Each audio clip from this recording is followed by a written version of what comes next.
วทูตเป็นทูตเตือนพระโพธิสัตว์คือเจ้าชายสิทธัตถะในสมัยนั้นเห็นคนแก่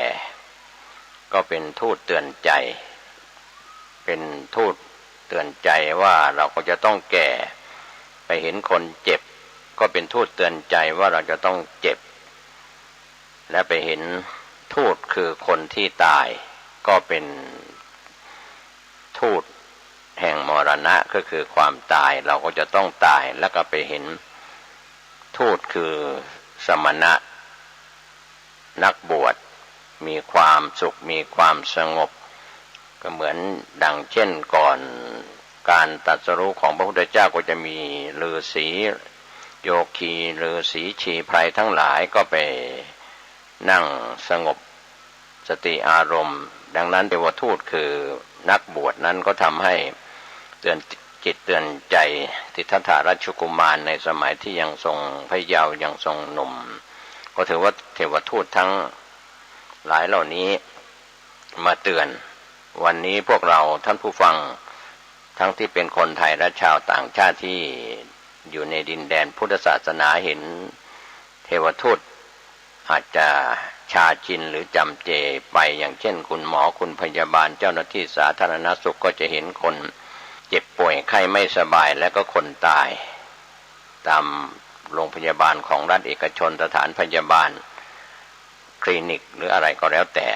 ก็ในยุคสถานการณ์โควิดที่ระบาดกันปี2 ปีมาก็คุณหมอคุณพยาบาลและเจ้าหน้าที่สาธารณสุขและผู้เกี่ยวข้องที่เกี่ยวกับ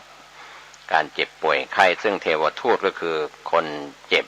นั้นก็เป็นเทวทูตคนตายก็เป็นเทวทูตแล้วก็มานึกถึงพระคุณเจ้าซึ่งเป็นหนอคือพระสงฆ์สาวกผู้ปฏิบัติดีปฏิบัติชอบในยุคสมัยพุทธกาลนี่ก็มีบริษัททั้ง4ภิกษุภิกษุณีฝ่ายบรรพชิตนั้นก็ยังมีเหล่ากอของสมณะของพระภิกษุก็คือสามเณรเหล่ากอของภิกษุณีก็ยังมีสามเณรีสิกขมานาอะไรอย่างนี้เป็นส่วนที่เกี่ยวข้องกับเรื่องของเหล่ากอของสมณะก็มีพระภิกษุบริษัทภิกษุณีบริษัทนะครับเป็นบริษัทฝ่ายบรรพชิตส่วนบริษัทฝ่ายคฤหัสถ์เราก็คืออุบาสกบริษัทอุบาสิกาบริษัทนั่นแหละครับที่เป็นฝ่ายคฤหัสถ์ผู้ครองเรือนช่วยกันบริษัททั้ง4นี้ก็ช่วยกันเผยแผ่หลักธรรมคำสอนในยุคอดีตในยุคปัจจุบันยาวนานมา 2,500 กว่าปีนั้นเราก็ไม่ต้องไปพูดถึงศาสนิกในต่างศาสนาที่เขาเผยแพร่กันมันก็มีมาตั้งแต่ยุคต้นๆก่อนศาสนาอื่นๆเกิดก่อนอย่างเช่นศาสนาพราหมณ์ศาสนาฮินดูของอินเดียหรือในต่างศาสนาที่อยู่ในโซนยุโรปอเมริกาหรือในถิ่นอื่นๆก็แล้วแต่อันนั้นก็เป็นเรื่องของศาสนาที่เป็นศาสนิกในต่างศาสนาเขายอมรับนับถือกันนับถือผีนับถือฟ้านับถือสิ่งที่ไม่เห็นตัวตนที่เป็นพหุเทวนิยมส่วนพุทธศาสนานั้นยอมรับที่พึ่งเราเรียกว่าพระรัตนตรัยพระพุทธเจ้าเป็นที่พึ่งพระธรรมเป็นที่พึ่งพระสงฆ์เป็นที่พึ่งเป็นสรณะเป็นที่พึ่งที่ระลึกนั้นการเข้าถึงพระรัตนตรัยของอุบาสกอุบาสิกาหรือการเข้าถึงพระรัตนตรัยของบุคคลที่จะบรรพชาเป็นสามเณรก็สำเร็จความเป็นสามเณรด้วยการเข้าถึงพระพุทธเจ้าเป็นที่พึ่งที่ระลึกพระธรรมเจ้าเป็นที่พึ่งที่ระลึกพระสังฆเจ้าเป็นที่พึ่งที่ระลึกก็สำเร็จเป็นสามเณรส่วนการอุปสมบท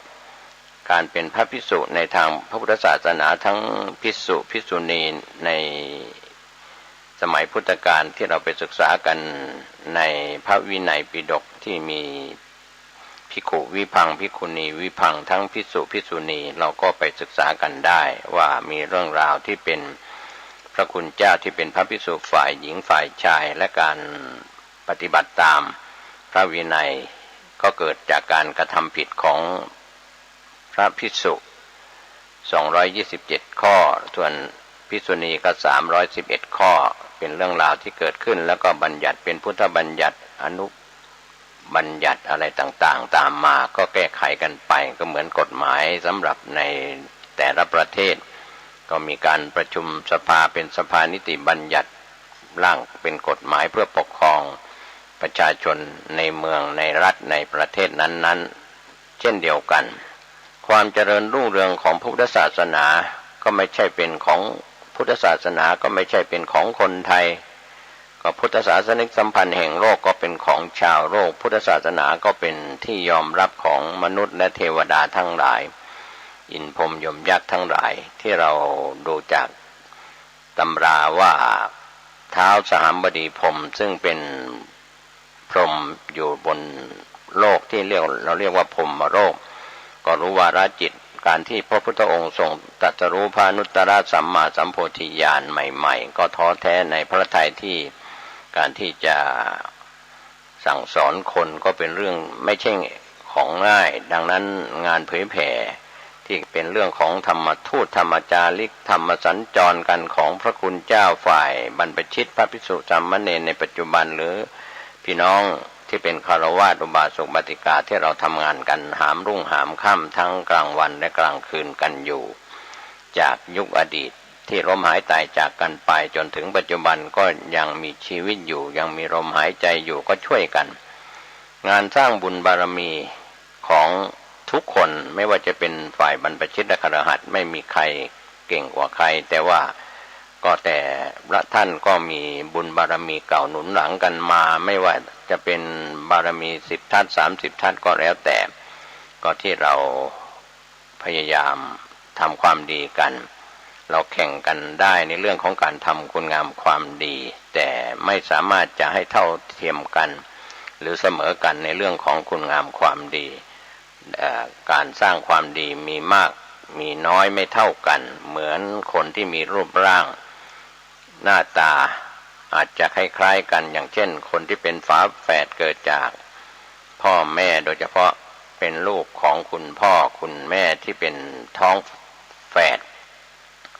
2แฝด3แฝดอย่างไรก็อาจจะคล้ายๆกันทั้งหญิงแฝดชายแฝดหญิงแฝดชายอะไรต่างๆก็แล้วแต่ก็เป็นเรื่องของกรรมการกระทำส่งผลให้เป็นวิบากคือผลของการกระทำดังนั้นที่พูดถึงคำว่า31ภพ31ภูมิว่าอบายสัตว์นั้นก็คือสัตว์นรก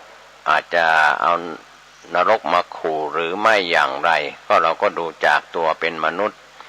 ใจเป็นสัตว์นรกก็คือความโกรธความดุร้ายความเกรี้ยวกราดทะเลาะเบาะแว้งขัดแย้งกันมีเรื่องมีราวกันอยู่เสมอสำหรับมนุษย์ที่ใจเป็นสัตว์นรกส่วนนรกเมืองคนก็เป็นอย่างนี้นรกที่เป็นอบายภูมิก็เป็นอีกภพภูมิหนึ่งที่เราไปศึกษาในนิรยภูมิส่วนเปรตอสุรกายเราก็ไปศึกษาในส่วนของอบายสัตว์ประเภทเหล่านั้นมีทั้งเปรตที่เราเรียกกันอสุรกายแล้วก็มาถึงอบายภูมิข้อที่4ก็คือสัตว์เดรัจฉานนี่แหละครับทั้งกุ้งหอยปูปลาอะไรต่างๆทั้งสัตว์อยู่ในน้ำอยู่บนบกอยู่ในบนดินหรือบินไปได้ทางอากาศก็แล้วแต่ที่เป็นสัตว์เดรัจฉานบางท่านก็เลี้ยงหมาเลี้ยงแมวสุนัขแมวนะครับหรือเลี้ยงสัตว์อื่นๆทั้งที่เป็นสัตว์ที่ปัจจุบันสำหรับประเทศไทยก็อาจจะมีสัตว์ห่วงห้ามที่นำมาเลี้ยงของสัตว์ป่าสงวนอะไรต่างๆก็มีสวนสัตว์ดูแลสัตว์อะไรอย่างนี้นั่นแหละคือสัตว์อบายประเภทสัตว์เดรัจฉานที่ตามสวนสัตว์ที่เราเข้าไปดูไปเยี่ยมชมสวนสัตว์ทั้งภายในประเทศไทยหรือต่างประเทศก็ตามเขาเป็นอภัพพบุคคลไม่สามารถบรรลุมรรคผลนิพพานได้ในชาติที่เป็นสัตว์เดรัจฉานเหตุผลเพราะว่าก็เข้าใจอาจจะฟังธรรมเข้าใจสื่อภาษาของเจ้าของหรือผู้ดูแลได้แต่ไม่สามารถก็อย่างเช่นที่เราศึกษากันม้ากันทกะนะครับที่เป็นม้าทรงของเจ้าชายสิทธัตถะหลังจากส่งเจ้าชายสิท ตถะออกผนวดแล้วก็เสียชีวิตไปก็ไปเกิดเป็นเทวดาที่เราได้เคยศึกษาในวิมานวัตถุหรือนายฉันนะก็เช่นเดียวกันทั้งม้ากันทกะทั้งนายฉันนะซึ่งเป็นเรียกว่าเป็นสารถีที่ซื่อสัตย์ของเจ้าชายสิทธัตถะทั้งม้ากันทกะและก็นายฉันนะซึ่งเป็นผู้พาสิทธัตถะราชกุมารออกจากเวียงวังไปแสวงหาโมกขธรรมไปแสวงหาความพ้นทุกข์ในช่วงระยะเวลาก่อนการตรัสรู้6 ปีนั้นก็ถือว่าบุคคลเหล่านั้นแม้ม้าจะไม่ได้บรรลุมรรคผลนิพพานในชาติที่เป็นม้ากันทกะแต่ก็ได้เกิดพ้นจากสภาพการเป็นม้ากันทกะได้ไปเกิดเป็นเทวดาแล้วก็ลงมาฟังธรรมได้บรรลุธรรมฟังคำสอนของพระพุทธเจ้าเช่นเดียวกันในชนะอาจจะเป็นคนบวชแล้วเป็นพระหัวดื้อแต่ว่าก็ถูกลงพรหมทัณฑ์ต่อมาภายหลังก็ได้มีโอกาสบรรลุมรรคผลนิพพานก็แล้วแต่ก็เป็นบุญวาสนาบารมีดูตัวอย่างบุคคลอย่างเช่นพระเทวทัตก็อาจจะเป็นคู่ปรับกับพระโพธิสัตว์มาหลายยุคหลายสมัยนับพบนับชาติไม่ได้ทั้งที่เป็นมนุษย์และสัตว์เดรัจฉานก็อาจจะเป็นคู่ปรับเป็นคู่เวรกันมาจองเวรกันมาก็เรียกว่าคนเราที่อาจจะเราได้ดูข่าวสารของบ้านเมืองที่มีคนทะเลาะเบาะแว้งกันคนที่เป็นเวรีบุคคลต่อกันก็ขัดแย้งกันทะเลาะเบาะแว้งกันในการฆ่ากันเบียดเบียนกันชกต่อยตบตีกันอะไรเบียดเบียนกันในทางทรมานร่างกายบุคคลเหล่านั้นนะครับถ้าเรามองไปถึงเรื่องกรรมเรื่องเวรก็เป็นมีเวรมีกรรมกันอยู่แล้วเคยมีวัฏฏะสงสารที่เกิดเวียนว่ายตายเกิดกันจะเป็นญาติก็ดีไม่ใช่ญาติก็ดีหรือเป็นมิตรก็ดีหรือไม่ได้เป็นมิตรสหายกันก็ดีหรือเคยเป็นเพื่อนร่วมชายคาหรือเพื่อน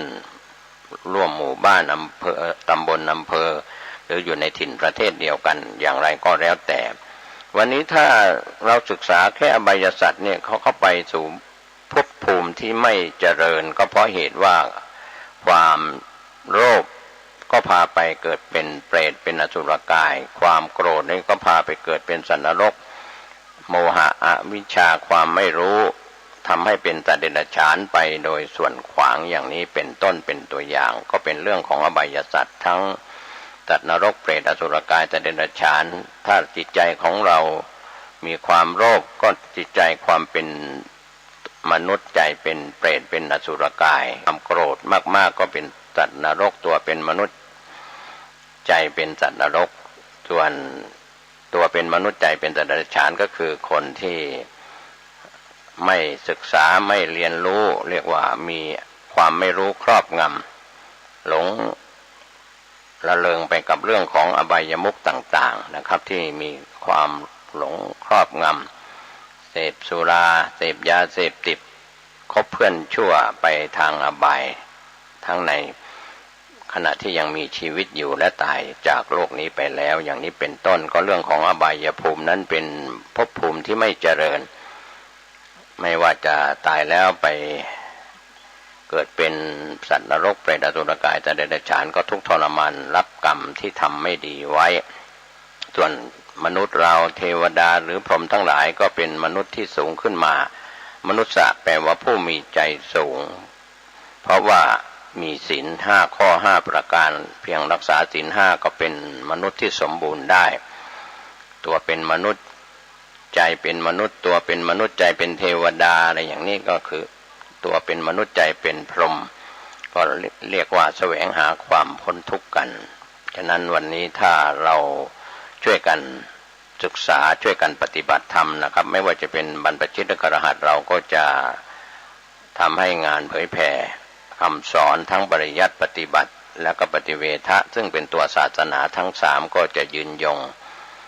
ยาวต่อไปจนครบ 5,000 พวรรษานะครับก็เป็นการพุทธศาสนาในยุคของโคตมะสักยมุนีครับวันนี้ผมเกษตรเพชรมิตรวิทยากรชวนท่าน ผู้มีสติปัญญาคิดพิจารณากันก็หวังว่าจะก่อเกิดประโยชน์ในการสร้างปัญญาบารมีของท่านทุกรูปทุกนามสวัสดีครับวันนี้ปกิณกะแห่งธรรมะมาพบมาปะกับญาติกับโยมท่านผู้ฟังอีกเช่นเคยเป็นประจำทุกวันในเวลาเดียวกันนี้และทางสถานีวิทยุแห่งนี้วันนี้เป็นวันศีลวันธรรมเป็นวันของพระพุทธเจ้าญาติโยมที่เหตุว่าอย่างนี้พระธรรมวินัยนั้นเป็นตัวแทนของตถาคตฉะนั้นอาตมาจึงบอกว่าวันนี้เป็นวันแห่งพระพุทธเจ้าที่พวกเราชาวพุทธทั้งหลายจะต้องอาราธนาเอาทั้งพระธรรมเอาธรรมพระวินัยหรือศีลสิกขาบทมาประพฤติปฏิบัติเก็บไว้ในจิตในใจเราก็จะได้ชื่อว่าเป็นบุคคลที่อยู่ใกล้ชิดพระพุทธเจ้าเอาละญาติโยมต่อไปนี้เอามาไหว้พระแล้วก็สมาทานศีลร่วมกันไปอะระหังสัมมาสัมพุทโธภควาพุทธังภวันตังอภิวาเทมิกราบพระพุทธสวากขาโตภควตาธัมโมธัมมังนัมมัสสามิกราบพระธรรมสุปฏิปันโนภควโตสาวกสังโฆสังฆังนะมามิกราบพระสงฆ์ต่อไปตั้งอกตั้งใจกล่าวคำนมัสการแล้วสมาทานศีลกันต่อไปนะโมตัสสะภะคะวะโตอะระหะโตสัมมาสัมพุทธัสสะนะโมตัสสะภะคะวะโตอะระหะโตสัมมาสัมพุทธัสสะนะโมตัสสะภะคะวะโตอะระหะโตสัมมาสัมพุทธัสสะพุทธังสรณังคัจฉามิธัมมังสรณังคัจฉามิสังฆังสรณังคัจฉามิทุติยัมปิพุทธังสรณังคัจฉามิทุติยัมปิธัมมังสรณังคัจฉามิทุติยัมปิสังฆังสรณังคัจฉามิตติยัมปิพุทธังสรณังคัจฉามิตติยัมปิธัมมังสรณังคัจฉามิตติยัมปิสังฆังสรณังคัจฉามิปานาติปาตาเวระมณีสิกขาปะทังสมาธิยามิสิกขาบทนี้ให้ละเว้นจากการฆ่าสัตว์อทินนาทานาเวระมณีสิกขาปะทังสมาธิยามิศีลสิกขาข้อนี้ให้ละเว้นจากการเป็นขโมยกามเมสุมิจฉาจาราเวระมณี สิกขาปะทังสมาธิยามิศีลสิกขาบทนี้ให้ละเว้นจากการประพฤติผิดในกามในสามีภรรยาของคนอื่นซึ่งไม่ใช่เป็นของเรามุสาวาทาเวระมณีสิกขาปะทังสมาธิยามิสิกขาบทนี้ให้ละเว้นจากการพูดเท็จพูดคำหยาบส่อเสียดและเพ้อเจ้อสุราเมรยะมัชฌปมาทฐานาเวระมณีสิกขาบทนี้ให้ละเว้นจากการดื่มของมึนเมามีสุราเมลัยสิ่งเสพติดทุกชนิดอิมานิปัญจสิกขาปทานิสีเลนะสุขติงยันติสีเลนะโภคสัมปทาสีเลนะนิพพุติงยันติตัสมาสีลังวิโสทะเยให้ญาติให้โยมตั้งกายให้ตรงดำรงสติกำหนดลมหายใจเข้าหายใจออกในขณะที่ญาติโยมจะฟังปกิณกะแห่งธรรมะกรมอุตุประกาศว่ากรมอุตุประกาศว่าเมื่อตะวันวาที่ผ่านมาจนถึงปัจจุบันนี้หนองตองไม่มีฝนตก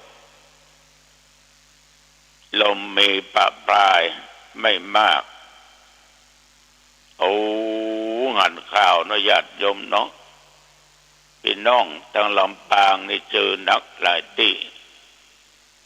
พี่น้องบางแห่งบางที่หลังคาปิวว่อนต้นไม้ก้นขวางถนนขวางบ้านก็มี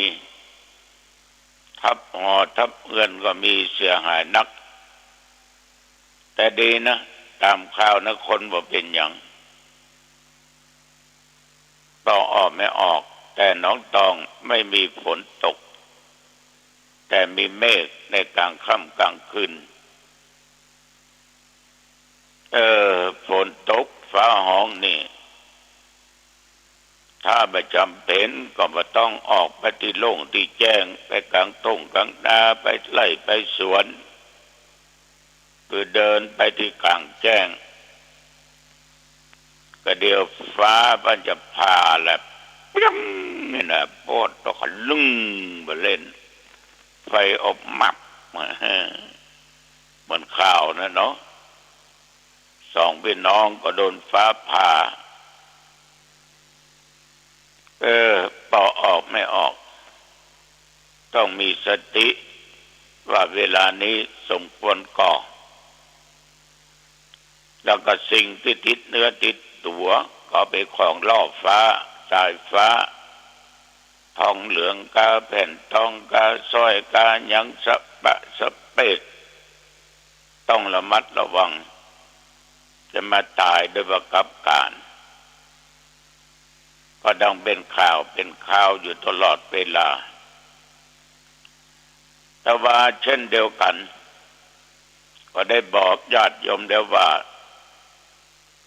ได้จัดมีการบรรพชาเป็นสามเณรขึ้น1 รูปเอาไว้สืบต่อพุทธศาสนาอยู่กับวัดกับวาด้วยกันทำวัดสวดมนต์กวาดวัดทำความสะอาดวัดทำการทำงานกับวัดรอวันนี้มาเป็นขยมได้หลายวันพ่อแม่เป็นมอบปั่นให้ตัวเจ้าละแต่เพิ่งอนุญาตว่าเอาลูกเพิ่นไปบวชเถอะขอลูกเพิ่นไปบวชกรรมข้าเจ้าเขากับผมเขาบ่มีโอกาสที่จะออกไป กลัวโควิดพอออกไม่ออกเพิ่นบ่ได้ฉีดยาแล้วอ่อนก็มาศึกษาห้ำเพียรขานกำบวชเรื่องการสมทานแล้วก็ข้อศีลประการสำคัญต้องว่าให้ได้เต็มปากเต็มกันก็คือบทไตรสรณคมก็คือบทพุทธังสรณังคัจฉามิธัมมังสรณังคัจฉามิสังฆังสรณังคัจฉามิทุติตติเพราะบทเหล่านี้สำคัญยิ่งการจะเป็นสมณเณรโดยบริบูรณ์ต้องอยู่ในไตรสรณคมพี่น้องญาติโยมท่านผู้ฟังทั้งหลายแต่ว่า9 โมงป่ายอาตมาภาพก็นั่งเป็นอุปชาบวชสมณเณรขึ้นพร้อมตัวเจ้ามันครบองค์มันครบสงฆ์ก็มีพ่อของตัวเจ้าซึ่งก็มีบ้านอยู่ตรงเปาะคือแฟนไปอยู่ตรงปุ้นก็มานั่งกำลังใจแกละอ่อนที่บวชก็เรียกว่าบวชถูกต้องตามพระธรรมวินัยเริ่มต้นเอาละอ่อนไหว้พระแล้วก็มอบผ้าไตรให้ต่อจากนั้นละอ่อนก็ขานคำบรรพชาเอสาหังวันเตเนี่ยนะ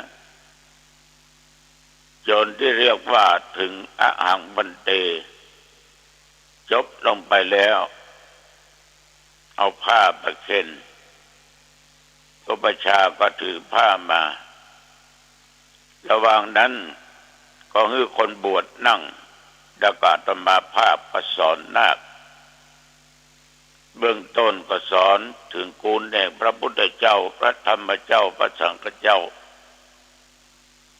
ว่าพระรัตนตรัยเนี่ยพระพุทธเจ้ามีพระคุณต่อเฮาอย่างใดก็อุปจาไปเมินยาวพอสมควรเขาได้หูพระธรรมมีบุญคุณต่อเฮาอย่างใดคนที่ปฏิบัติดีปฏิบัติชอบตามพระธรรมวินัยแล้วจะได้รับอานิสงส์อย่างใดผู้ยาวกว่านี้พระสงฆ์หมายถึงไผเมื่อเข้ามาบวชแล้วศึกษาอ้ำเรียนตามพระธรรมวินัยตามข้อกฎข้อห้ามต่างๆแล้วจนการศึกษาการปฏิบัติได้ผลแล้วก็นำธรรมะเผยแผ่สอนให้คนบวชเข้าใจต่อจากนั้นก็ได้อู้ถึงพระคุณของพ่อของแม่ผู้กำเนิดผู้เกิดมาผู้ให้ชีวิตว่ามีพระคุณต่อลูกเต้าขนาดไหนวันนี้เฮาอายุต่อใดท่านเลี้ยงเอามาตั้งแต่บรรมาปฏิสนธิลงมาเกิดในท้องในครรภ์ของแม่10 เดือนละเกิดมาก็ดูแลเลี้ยงดูถึงพ่อถึงแม่ก็พันนาต่างๆวันนี้เธอจะบวชก็นับว่าเป็นบุญของเธอของพ่อแม่ของญาติพี่น้องของเธอปู่ป้าน้าอาของเธอก็สอนถึงกรรมฐานเบื้องต้นเกสาโลมานะขาตันตาตะโจหวนกลับมาตะโจทันตานะขาโลมาเกสาญาติโยมแล้วก็มอบอู้ถึงสิ่งที่เป็นนิจจังทุกขังอนัตตาก็มอบผ้าเอาผ้าสะสวมคอไว้ก่อนมอบผ้าคือก็เป็นนุ่งห่มรัดอกเรียบร้อยเปลี่ยนจากเตียวจากเสื้อมาเป็นผ้าเหลืองสวมใส่นะมันจะผิดกับนักญาติโยมความมีสง่าราศีความที่จะเป็นเน้นนั้นมันเกิดขึ้นต่อจากนั้นก็คือขอนิสัยก็บอกเรื่องข้อนิสัยให้ฟังเรื่องการอยู่การกินการออกบิณฑบาตตามกฎระเบียบก็อู้จ่าไปทุกคนก็หวั่นตาน้อยธรรมาภาพ ไม่มีวัตถุปัจจัยทายธรรมถวายเพราะเหตุว่าเราต้องการได้สาธนทายาทเข้าสืบต่อพุทธศาสนาสืบทราบว่าละอ่อนคนนี้ก็มีความสมัครใจอยากให้บวชวันนั้นก็บวชละอ่อนเบืองฮอดบ้านวังลุงบวชอยู่ที่นี่ศึกษาธรรมะอยู่ที่นี่ก็ได้ว่าได้เน้นได้อย่างหลายตนที่ได้นำเอามาบวชสืบต่อพุทธศาสนาพอออกไม่ออกใครมีลูกเต้าหลานให้บวชจริงๆแต่บ่มีสตางค์บ่มีอัฐบริขารบาทจีวรบวชเน้นนะบวชเน้นก็ได้เน้นเรียนจบป .6 แล้วก็เอาไปบวชได้ถ้าญาติจะไปก็นับพากันไปนัก 2-3 คนก็ถ้ามีรถเก๋งมารถเก๋งสักคันมีรถปิกอัพก็ใส่รถปิกอัพมาบวชในห้องอาตมาภาพได้รับแขกกันนะทำพิธีกรรมง่ายๆบ่ยุ่งบ่ยากใดๆทั้งสิ้นแต่ขอผู้บวชนั้นตั้งใจบวชเป็นเน้นจริงๆแต่บวชแล้วจะอยู่กี่พรรษากี่ปีก็สุดแล้วแต่บุญแต่กรรมของเขาธรรมาภาพจะมาซีเรียสในสิ่งเหล่านี้เพราะเป็นเรื่องธรรมดาต่อจากนั้นเมื่อตะวันวาก็เขาร่วมประชุมเพราะว่าทางเทศบาลตำบลหนองตองส่งเข้าประกวด เกี่ยวกับเรื่องการเรื่องงานเรื่องปอยหลวงคนเฒ่านะโดยมันมีคณะกรรมการส่วนกลางนั้นแต่ว่านี่ออนไลน์มาลูกเนาะประชุมแบบใหม่ก่อนหนองตองนั้นเข้าลึกไปละนะเกี่ยวกับเรื่องปอยหลวงคนเฒ่าอาตมาก็มีโอกาสได้แสดงข้อคิดเห็นแต่ทางคณะกรรมการเปิ้นก็ทำนิดหน่อยหนึ่งเกี่ยวกับเอกสารของญาติของโยมโดยงาน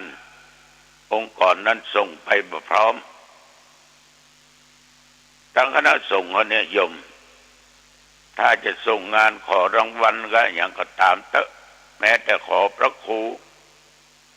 จะต้องทำประวัติเอาผลงานใน3 ปีเนี่ยมีตัวเจ้ากี่ตนเด่นกี่องค์เนี่ยอย่างป้องคือสร้างอ้างแผงอย่างป้องทำอย่างป้องเอาประวัติใน3 ปีแต่นั่นทำเอกสารพลาดไป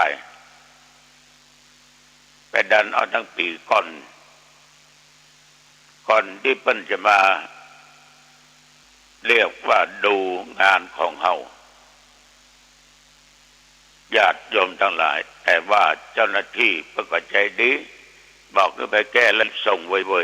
ๆแต่จริงเอกสารมีหมดแต่ด้วยความขาดสติเลยพลาดไปก็มาถึงปอยหลวงคนเฒ่าผู้เป็นประธานผู้สูงอายุก็เสนอผลงานต่างๆทั้งภาพทั้งเสียงทางคณะกรรมการก็ได้หูได้หัน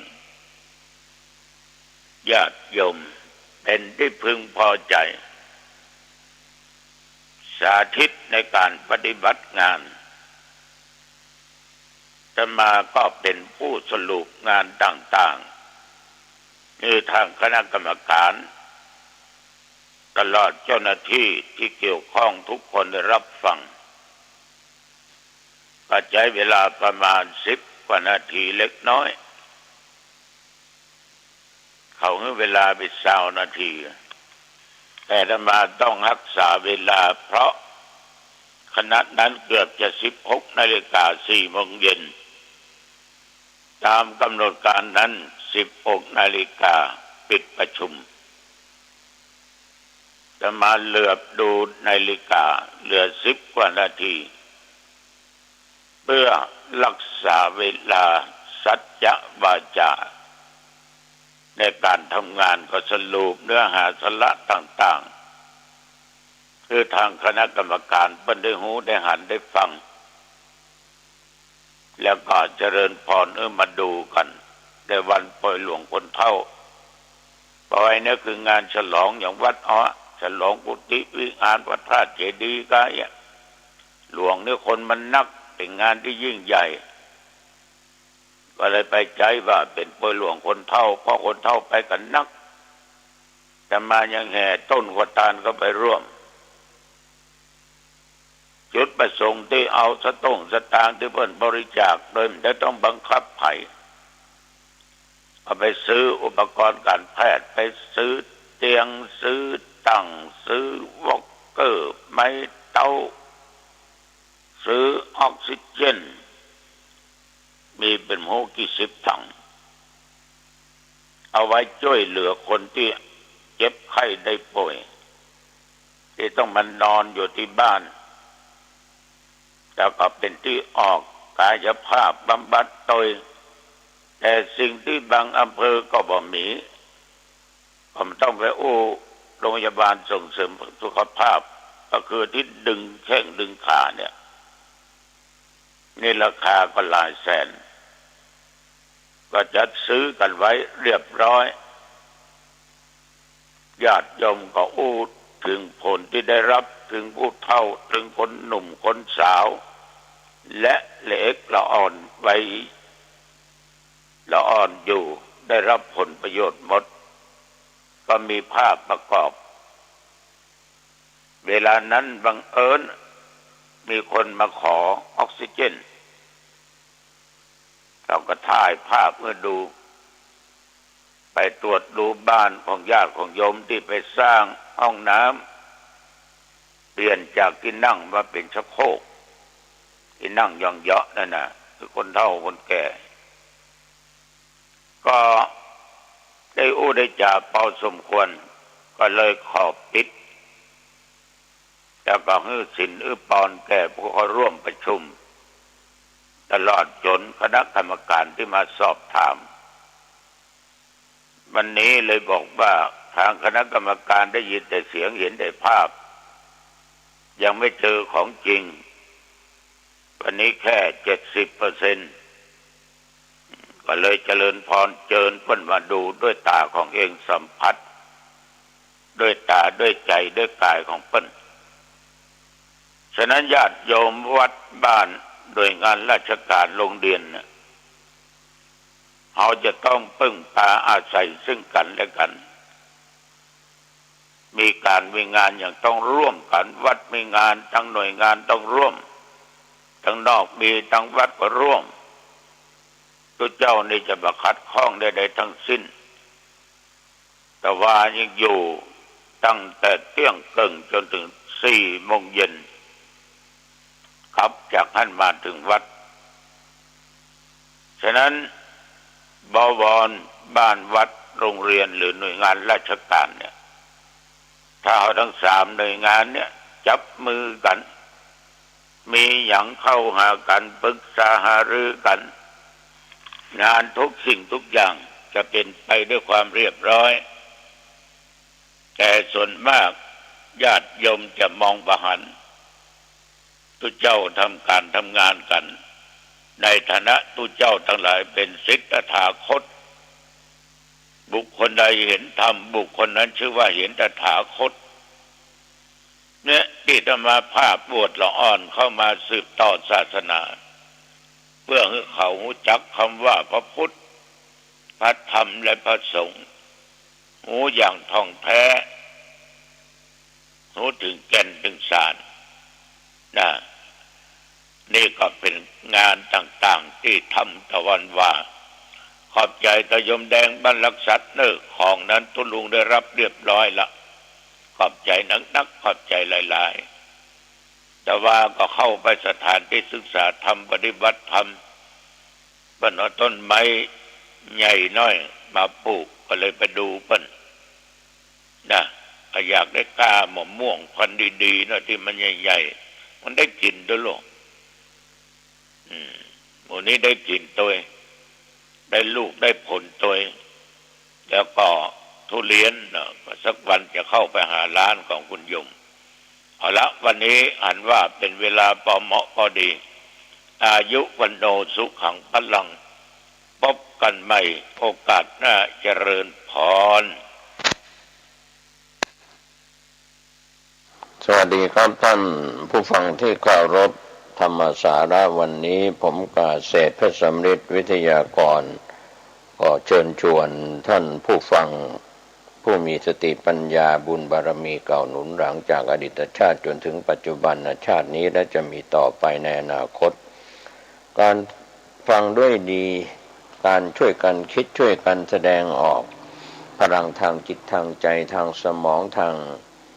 ความคิดบ่งบอกออกมาทางคำพูดและอากัปกิริยาที่แสดงออกนั้นก็เป็นส่วนหนึ่งทำให้คนเรานะครับทุกวันนี้ก็ได้รับข้อมูลสื่อสารต่างๆทางช่องทางทั้งภาคปกติการคบค้าสมาคมกับคนที่อยู่บ้านใกล้เรือนเคียงกัน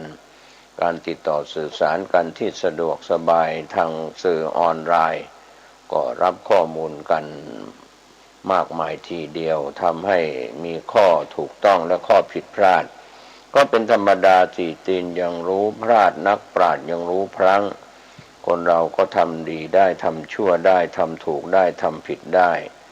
ก็การคบค้าสมาคมกับคนก็มีส่วนทำให้คนที่คบค้าสมาคมนั้นชี้ทางถูกทางผิดก็เช่นเดียวกันวันนี้ชวนท่านได้คิดถึงเรื่องราวต่างๆที่อยู่บนโลกใบนี้ก็เรามองไปถึงเรื่องราวต่างๆที่เราได้คิดกันอย่างเช่นเมื่อคราวที่แล้วได้นำเสนอว่าเราตั้งข้อสงสัยเราอย่าเชื่ออะไรง่ายๆเรียกว่ามีสมมติฐานว่าสิ่งที่เราได้รับรู้ข้อมูลต่างๆเมื่อตั้งข้อสงสัยก็จะทำให้เราฉุกคิดว่าถูกหรือผิดควรรู้ควรทราบหรือไม่ดังคำสอนในกาลามาสูตรที่พระพุทธองค์ทรงสอนไว้เมื่อ 2,500 กว่าปีมาแล้ว10อย่างด้วยฟังตามๆกันด้วยถือสืบต่อกันมาอ้างว่าได้ยินมาอย่างนี้อ้างตำราเหตุที่คิดมาดีแล้วนัยยะตามที่คาดคะเนเดาเอาคิดเอาตามอาการก็ต้องเป็นความคิดเห็นที่เป็นอย่างนี้เห็นว่าผู้พูดเป็นผู้ควรเชื่อถือด้วยนอกจากนั้นก็เห็นว่าเป็นพระเป็นครูบาอาจารย์สอนตนเองเมื่อคิดพิจารณาเรื่องนี้ด้วยตัวเองแล้วก็ควรเชื่อถือหรือไม่เชื่อถืออย่างไรเมื่อรู้ว่าเป็นการเชื่อที่ไม่ดีมีโทษก่อทุกข์ความเดือดร้อนก็ให้ละเว้นเสียถ้าเชื่อแล้วรู้ว่าเป็นการดีมีคุณมีสุขมีประโยชน์ก็ควรดำเนินการต่อไปอันนี้ก็เรื่องของการามสูตรแม้แต่คำสอนของพ่อแม่ครูบาอาจารย์ก็อาจจะตั้งข้อสงสัยไว้แล้วก็ทำให้ลูกศิษย์ลูกหาหรือลูกหลานญาติมิตรเพื่อนพ้องน้องพี่ฉุกคิดได้ว่าคำพูดของเขาเหล่านั้นถูกผิดอย่างไรก็เป็นข้อเตือนใจกันไปส่วนวันนี้น่าจะไปศึกษาเรื่องของผู้ที่เป็นเศรษฐีไปตกนรกก็เป็นเรื่องราวในพระสุตตันตปิฎกสมัยพุทธกาลมหาเศรษฐีคนหนึ่งตายแล้วก็ไม่มีผู้สืบทอดมรดกก็คือทรัพย์สินเหล่านั้นก็ตกเป็นของหลวงของแผ่นดินในสมัยนั้นก็เป็นของพระเจ้าประเสนที่โกศลพระเจ้าแผ่นดินก็มีรับสั่งให้เจ้าพนักงานไปขนทรัพย์สินของมหาเศรษฐีเก็บไว้ในห้องพระคลังจากนั้นพระเจ้าประเสนที่โกศลเสด็จไปเฝ้าพระพุทธเจ้าพระเจ้าประเสนที่โกศลได้เข้าเฝ้าพระพุทธเจ้าก็ตรัสเล่าถึงเรื่องสมบัติของมหาเศรษฐีให้พระพุทธองค์ฟังพระพุทธองค์ก็ทรงสดับแล้วก็ตรัสเล่าที่มาถึง ถึงเหตุที่มหาเศรษฐีนั้นไม่มีทายาทรับมรดกอันมีมากมายมหาศาลเพราะว่าเมื่อชาติอดีตที่แล้วเศรษฐีคนนี้ได้ฆ่าลูกของพี่ชายตายเพื่อหวังจะได้ครอบครองสมบัติก็เรียกว่าหวังจะครอบครองมรดกแต่เพียงผู้เดียวนั่นแหละครับท่านผู้ฟังทำให้ไม่มีลูกในชาตินี้เกิดมาเขาก็ไม่ได้เคยสร้างบุญกุศลอันใดไว้จึงทำให้เวลานี้เศรษฐีกำลังไปสู่มหาโรรุวนรกก็จะต้องทนทุกข์ทรมานถูกไฟนรกแผดเผาอยู่อย่างแสนสาหัสพร้อมกันนั้นพระพุทธองค์ก็ตรัสบอกถึงเหตุที่มหาเศรษฐีได้เกิดมาเป็นเศรษฐีในชาตินี้ตอนหนึ่งว่าในอดีตชาติเศรษฐีผู้นี้เคยตักบาตรพระปัจเจกพุทธเจ้าแต่พอถวายไปแล้วเกิดความเสียดายว่าอาหารที่ถวายไปนั้นเป็นของเลวแม้ทาสและกรรมกรยังกินดีเสียกว่าอีกผลกรรมอันนี้ทำให้ท่านได้เกิดมาเป็นมหาเศรษฐีก็จริงแต่ยินดีและพอใจที่จะกินจะใช้แต่ของที่เลวๆอย่างนี้เป็นต้นสุดท้ายพระพุทธองค์ก็ตรัสกับพระเจ้าประเสนที่โกศลตอนหนึ่งว่าข้าวเปลือกทรัพย์เงินทองหรือข้าวของที่หวงแหนอย่างใดอย่างหนึ่งที่มีอยู่ทาสและกรรมกรคนใช้ผู้อยู่อาศัยของเขาพาเอาไปไม่ได้ทุกสิ่งทุกอย่างถูกทอดทิ้งไว้ทั้งหมดบุคคลที่ทำกรรมใดด้วยกายด้วยคำพูดและด้วยความคิดทางจิตใจกรรมนั้นแหละย่อมเป็นของเขาเองเขาก็ย่อมจะพาเอากรรมที่เขาทำไว้ไม่ดีนั้นไปหรือดีนั้นไปกรรมนั้นย่อมติดตามเขาไปเหมือนเงาที่ติดตามตัวเราเช่นเดียวกันฉันใดก็ฉันนั้นบุคคลที่ทำความดีสั่งสมไว้สำหรับพบหน้าบุญทั้งหลายย่อมเป็นที่พึ่งพาของสัตว์ในโลกหน้าเช่นเดียวกันอันนี้ก็เป็นตัวอย่างเศรษฐีที่ไม่มีลูกเพราะว่าไปเรียกว่าไปอดีตชาติไปทำลายคนอื่นหวังจะฮุบ